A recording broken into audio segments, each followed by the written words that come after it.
Saudara-saudara, dalam pengadilan manusia atau dalam pengadilan yang diselenggarakan oleh manusia yang berdosa, kita baru akan merasa keadilan ditegakkan kalau seseorang yang sudah dinyatakan bersalah mendapat hukuman yang sepadan. Dan orang yang bersalah tersebut kemudian menyelesaikan hukuman yang dijatuhkan sampai tuntas. Kurang dari itu, maka kita manusia akan merasa keadilan belum ditegakkan. Kalau kita orang yang berdosa memiliki standar keadilan yang seperti itu, bagaimana dengan Allah kita yang kita tahu Maha Kudus, Maha Adil dan benar? Apa Dia akan menutup mata terhadap dosa dan membiarkan dosa lewat begitu saja? Tentu tidak, saudara-saudara. Sejak semula Allah sudah menyatakan kepada Adam dan Hawa, pada manusia pertama, bahwa hukuman dosa adalah maut atau kematian. Kematian yang sifatnya kekal, kematian yang bukan hanya pada tubuh dan daging, tapi juga pada jiwa manusia. Oleh sebab itu, ketika manusia jatuh dalam dosa, dalam keadilannya, Allah menjatuhkan hukuman ini dan menuntut manusia untuk membayar hukuman akibat dosa ini sampai lunas. Pertanyaannya, apa bisa kita manusia membayar sendiri hukuman maut yang sifatnya absolut, kekal dan tidak terbatas ini? Jawabannya tidak. Mengapa? Ada dua alasan. Pertama, karena kita adalah manusia yang terbatas. Sementara hukuman itu sifatnya kekal dan tidak ada batasnya. Seperti halnya Allah, kita juga tidak terbatas. Sehingga sangat tidak mungkin manusia yang terbatas kemudian melunasi sesuatu yang tidak terbatas.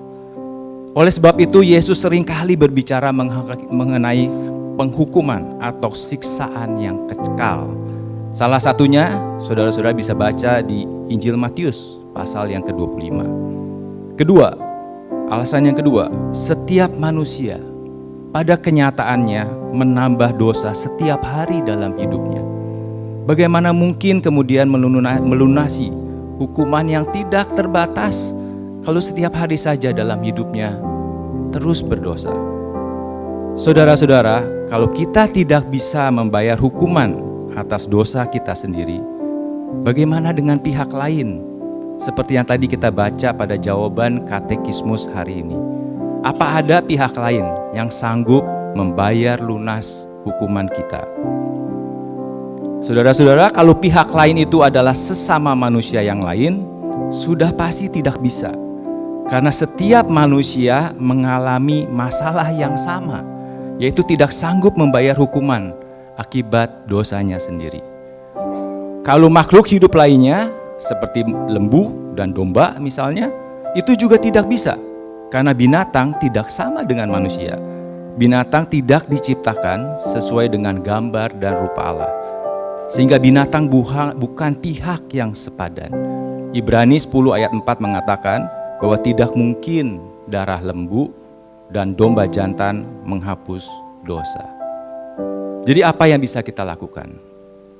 Yang bisa kita lakukan adalah datang kepada juru selamat yang Allah sediakan sendiri, yaitu Yesus. Yesus adalah sepenuhnya manusia yang tidak berdosa, sehingga tidak ada hukuman akibat dosanya sendiri yang harus ditanggungnya. Dan Dia juga sepenuhnya Allah yang tidak terbatas, tidak terhingga, yang kekal, sehingga Dia sanggup membayar lunas hukuman yang kekal, yang tidak terbatas itu bagi seluruh umat manusia yang percaya.